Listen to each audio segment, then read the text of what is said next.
Bismillahirrahmanirrahim. Assalamualaikum warahmatullahi wabarakatuh. Alhamdulillah nahmaduhu wa nasta'inuhu wa nastaghfiruh wa na'udzu billahi min syururi anfusina wa sayyiati a'malina. May yahdihillahu fala mudilla lahu wa may yudlil fala hadiyalah. Asyhadu an la ilaha illallah wahdahu la syarika lah. Wa asyhadu anna Muhammadan abduhu wa rasuluh.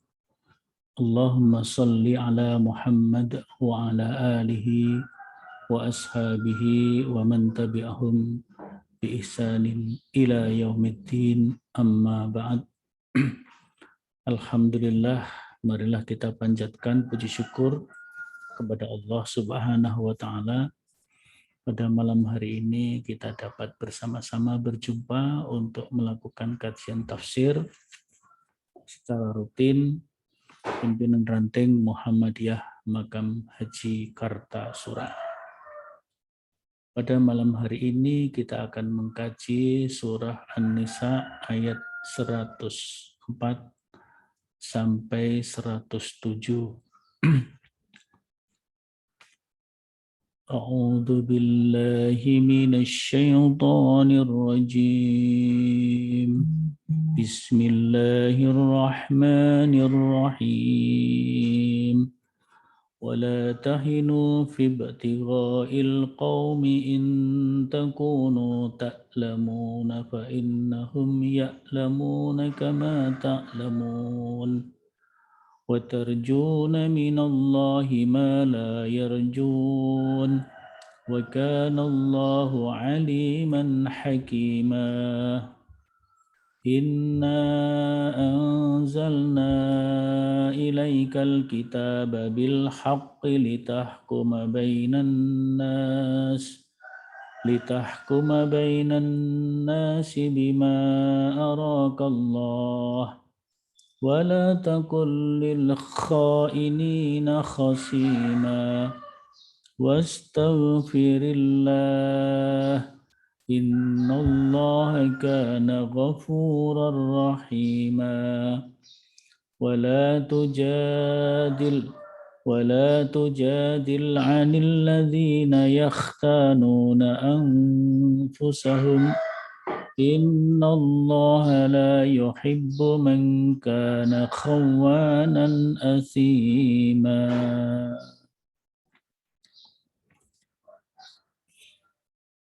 Ayat 104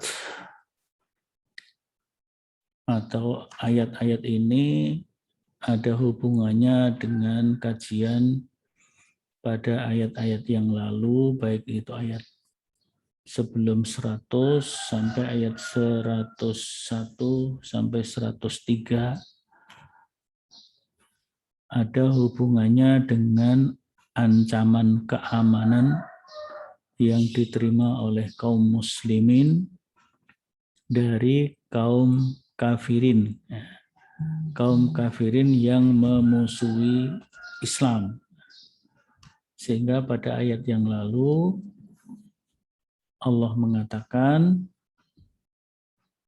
wa idza darabtum fil ardi fala junaha alaikum an taqsuru minas shalah in tukhfuna ayyahtinakum. Jadi apabila kalian bepergian di muka bumi, maka tidak ada halangan bagi kalian untuk mengqashar salat.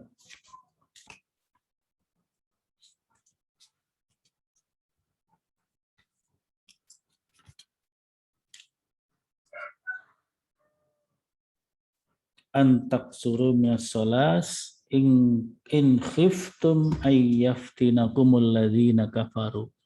Apabila kalian merasa tidak aman atau ada rasa takut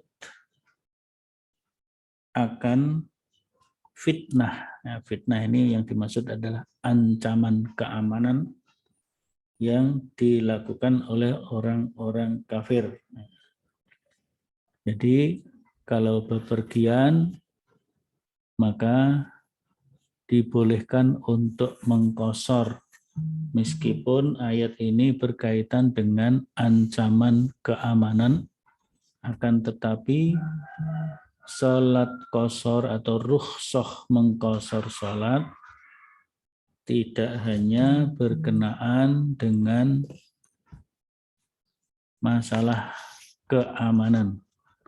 Jadi bepergian baik dalam rasa aman maupun dalam keadaan ketakutan atau adanya ancaman, maka diberi rukhsah berupa qashar salat, ya, dari 4 rakaat menjadi 2 rakaat. Jadi ini ancaman dari kaum kafirin, karena itu membuahkan kesulitan bagi umat Islam untuk melaksanakan sholat sebagaimana waktunya, maka boleh mengqashar, boleh menjamak, apalagi dalam keadaan bepergian. Nah, selanjutnya rukhsah qashar dan jamak itu tidak hanya karena bepergian yang disebabkan oleh ancaman keamanan, tetapi bepergian baik dalam kondisi aman maupun dalam kondisi genting tetap ada rukhsah, yaitu untuk mengqashar salat. Kemudian yang berikutnya adalah apabila betul-betul dalam keadaan perang, ya, dan Nabi bersama para sahabat menghadapi perang, maka apabila memungkinkan, salat dapat dilaksanakan dengan menggunakan salat khauf. Itu salat yang sudah diqashar tadi masih diringkas lagi. Tetapi yang diringkas adalah makmum-makmumnya.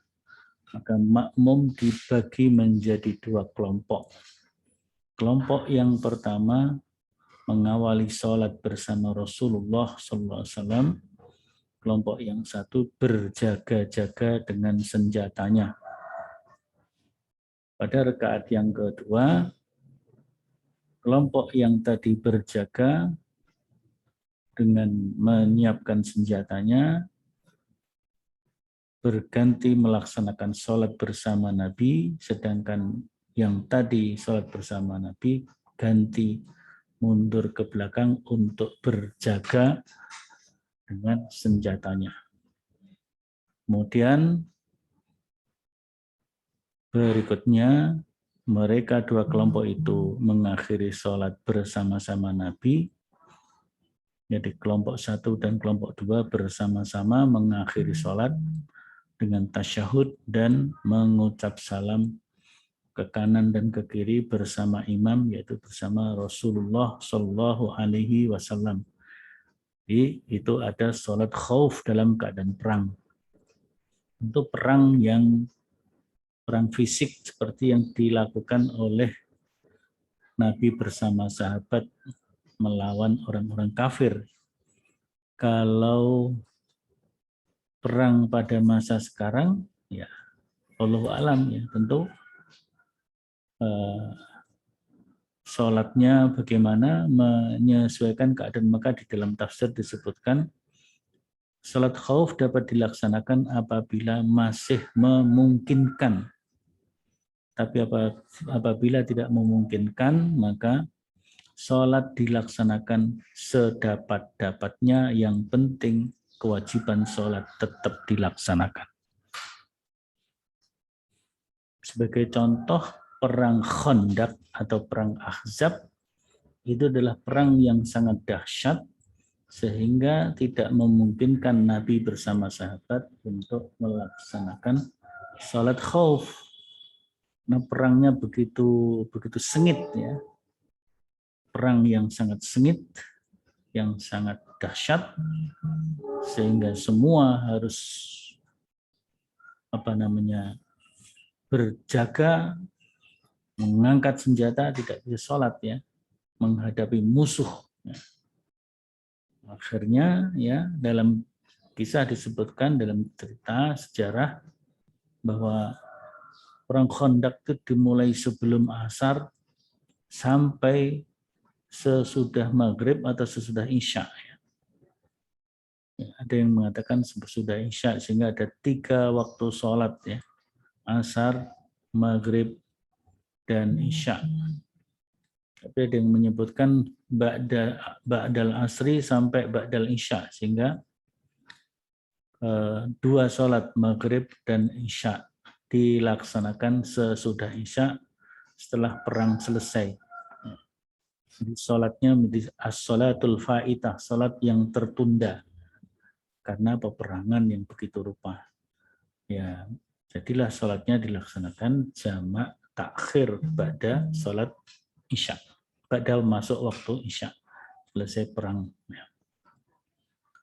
Nah, karena peperangan-peperangan yang seperti itu mengancam keamanan kaum muslimin, maka dalam ayat ini Allah mengatakan wala tahinu fibtighail qaum. Dan janganlah kalian merasa lemah, merasa lelah atau berlemah-lemah, kurang semangat untuk mengejar kaum itu, yaitu kaum itu maksudnya musuhmu, orang-orang kafir yang mengancam keamanan. Kalaupun intakunu ta'lamun, kalaupun kalian merasa sakit atau menderita sakit karena perang itu, mungkin luka-luka dan sebagainya, ya. Intakunu ta'lamun fa innahum ya'lamuna kama ta'lamun. Sesungguhnya mereka orang-orang kafir itu juga merasa sakit sebagaimana yang engkau rasakan, bahkan disebutkan dalam tafsir ini asyaddul alam. Jadi rasa pedih yang lebih dahsyat. Jadi janganlah patah semangat untuk mengejar musuh, untuk memerangi musuh yang betul-betul memang mengancam keamanan kaum muslimin.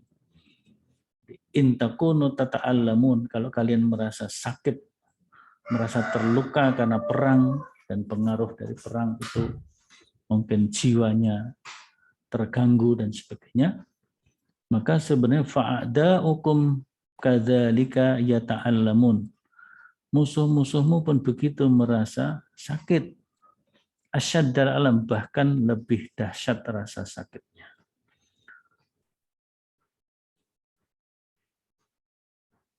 Wa tarjuna ma la yarjun. Wa ma'adzalika la yakuffuna an qitalikum. Jadi karena mereka merasa sakit yang dahsyat, maka mereka tidak menghentikan permusuhannya dan peperangannya memerangi kalian. Kalau mereka seperti itu, kalian harus lebih semangat. Kenapa? Fa'antum aula bidzalika minhum. Karena kalian itu lebih utama dalam masalah peperangan ini. Sama-sama sakit, tapi orang kaum muslimin lebih utama, lebih baik posisinya daripada mereka. Kenapa? Lima tarjunahu minas sawab, karena kalian punya harapan untuk mendapatkan pahala akhirat, wan nasri, pertolongan di dunia ini, pertolongan dari Allah, wat ta'yid, dan penguatan, pembelaan, penguatan dari Allah.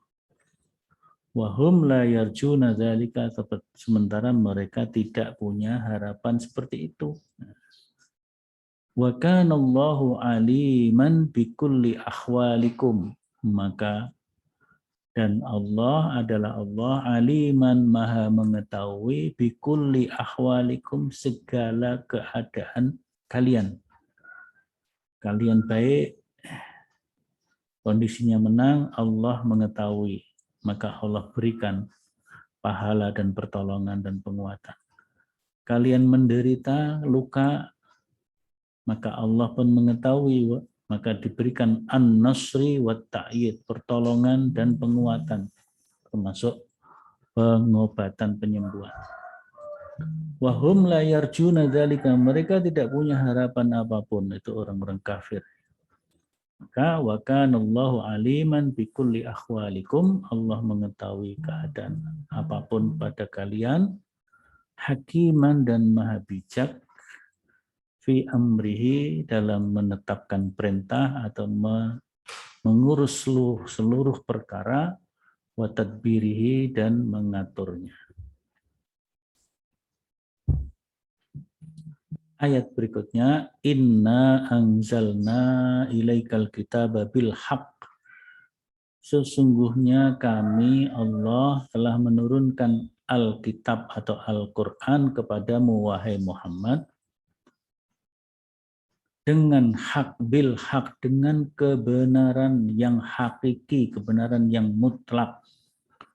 Jadi al-haqqul mutlak, tidak mungkin ada kekeliruan, kesalahan, dan keraguan di dalamnya. Bil haq, litahkuma bainan nas, untuk menetapkan hukum di antara manusia, bima arakallah, dengan apa-apa yang telah Allah beritahukan kepada kalian. Jadi Allah menurunkan Al-Quran kepada Nabi Sallallahu Alaihi Wasallam sebagai kitab wahyu terakhir, wahyu yang disempurnakan. Al-Quran itu mustamilan alal haq. Al-Quran itu mengandung, mencakup seluruhnya dengan kebenaran yang hakiki, kebenaran yang mutlak. Litufsila bainan nas jami'an, untuk menetapkan hukum di antara manusia secara keseluruhan, bima awhallahu ilaika, dengan apa-apa yang telah Allah wahyukan kepada kalian, wa bassaraka bihi, dan apa-apa yang telah diberitahukan oleh Allah kepada kalian. Fala takun lilladzina yakhununa anfusahum, maka janganlah kalian terhadap orang-orang yang mengkhianati dirinya, yaitu dengan menyimpan, menyembunyikan kebenaran, mudafian, untuk memberikan pembelaan kepada mereka, bima aiduhu laka minal qauli, dengan apa-apa yang mereka tampakkan, yang mereka lakukan dalam bentuk perkataan, minal qaulil mukhalif, perkataan yang berbeda atau menyelisih, lil haqiqah, menyelisih kebenaran. Jadi kata-kata dusta, khianat dengan dusta. Ini kasus pada zaman Nabi SAW. Di Madinah ada seorang pencuri yang namanya Tu'mah. Ini seorang muslim, mungkin muslim yang masih lemah imannya, ya. Tu'mah ini kemudian dia menyembunyikan barang curiannya di rumah seorang Yahudi, dan Tu'mah itu menuduh orang Yahudi itu telah mencurinya. Ketika kerabat Tu'mah meminta agar Nabi membela Tu'mah dan menghukum orang Yahudi itu, Nabi Muhammad hampir terpengaruh. Tapi Allah menurunkan ayat ini dan melarang untuk memberikan pembelaan kepada Tu'mah sebagai pengkhianat. Karena Nabi sudah melakukan melakukan hal yang hampir keliru, terpengaruh atas tipu daya Tu'mah tadi, dan Allah sudah beritahukan dan melarang untuk membela mereka, maka Allah perintahkan kepada Nabi, wastaghfirillah, mohonlah ampun kepada Allah, watlub minallahi ta'ala al-maghfirah, dan mintalah kepada Allah al-maghfirah, ampunan, fi jami'i ahwalik, di seluruh keadaan kalian. Nah, jadi Nabi ini kan sebagai seorang yang maksum, Rasulullah itu maksum. Allah lindungi Nabi dari segala dosa. Jadi kalau Nabi dalam kondisi galau terpengaruh, hampir-hampir melaksanakan satu dosa, maka Allah segera ingatkan dengan turunnya ayat dan sebagainya dan sebagainya. Sudah maksum pun masih diperintahkan untuk mohon ampun, beristighfar. Itulah maka Nabi mengatakan, saya sudah dijamin ampunan dosa. Saya sudah dijamin untuk tidak berbuat dosa, tetapi aku tetap beristighfar kepada Allah, mohon ampun kepada Allah, tidak kurang dari 70 kali dalam satu hari. Karena ternyata memang diperintahkan oleh Allah di dalam Al-Quran ini, wastaghfirullah innallaha kana ghafurur rahim. Maka di dalam tafsirnya dikatakan watlub minallah ta'ala al-maghfirah fi jami'i ahwalika.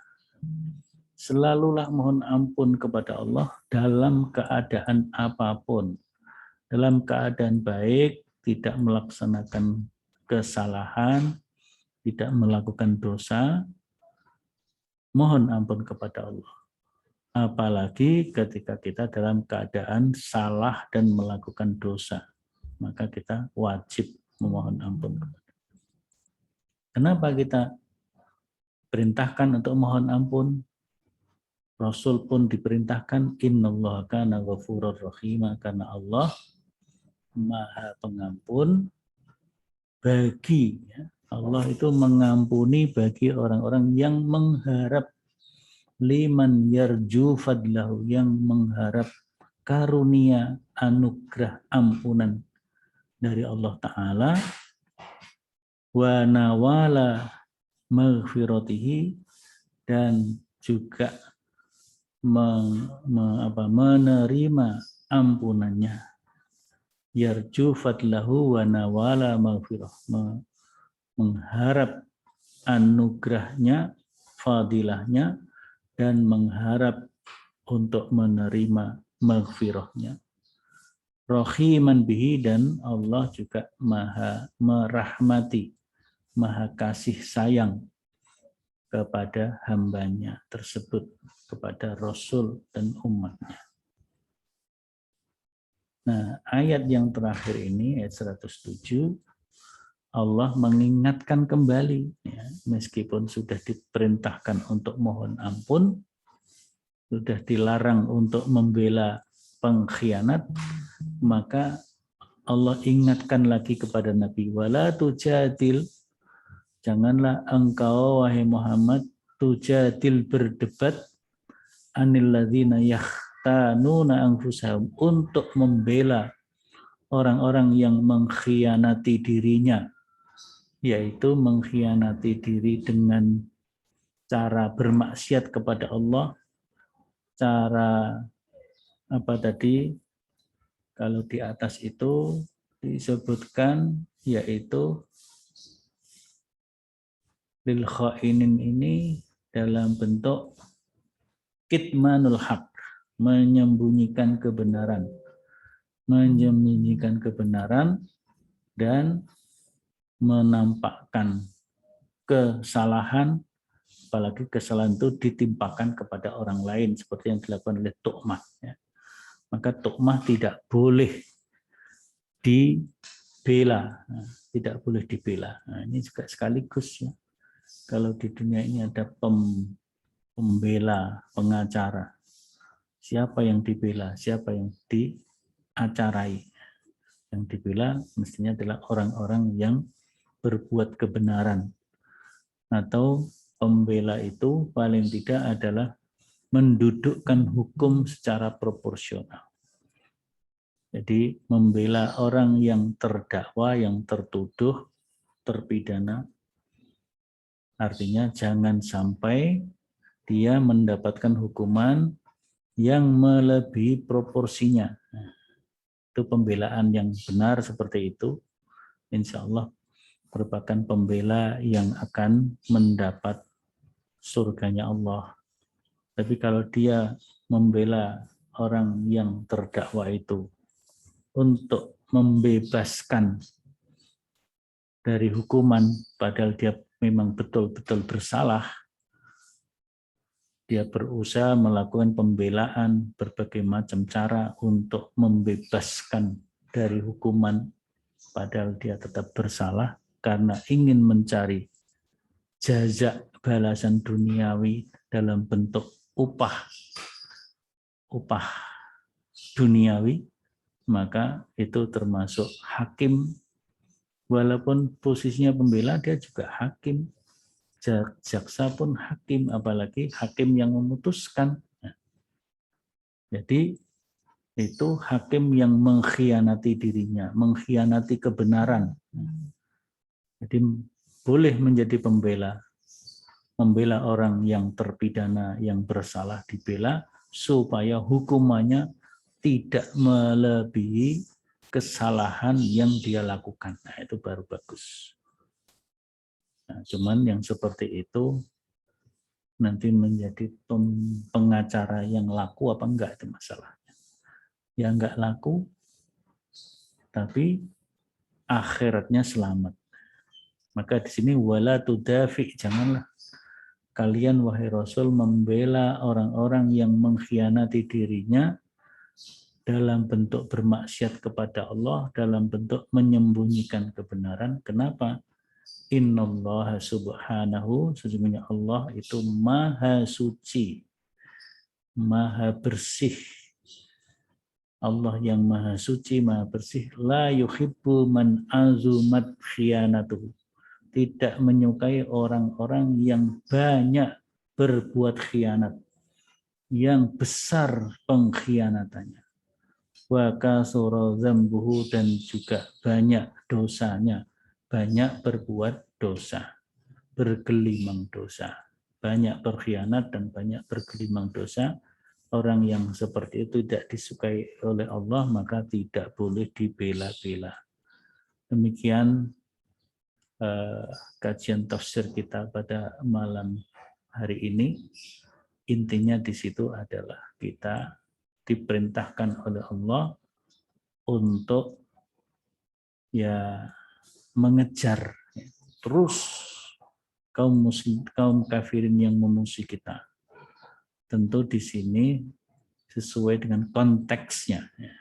Dalam keadaan perang ya kita kejar secara fisik, mereka memerangi, kita perangi. Tapi dalam keadaan damai, ya perang kita dengan dakwah. Kita mendakwahkan kebenaran kepada mereka, mendakwahkan Islam kepada mereka, sehingga mereka menerima kebenaran Islam, mendapatkan hidayah dari Allah Subhanahu wa Ta'ala. Demikian yang dapat kita sampaikan pada malam hari ini. Kurang lebihnya mohon maaf. Yang benar datangnya dari Allah.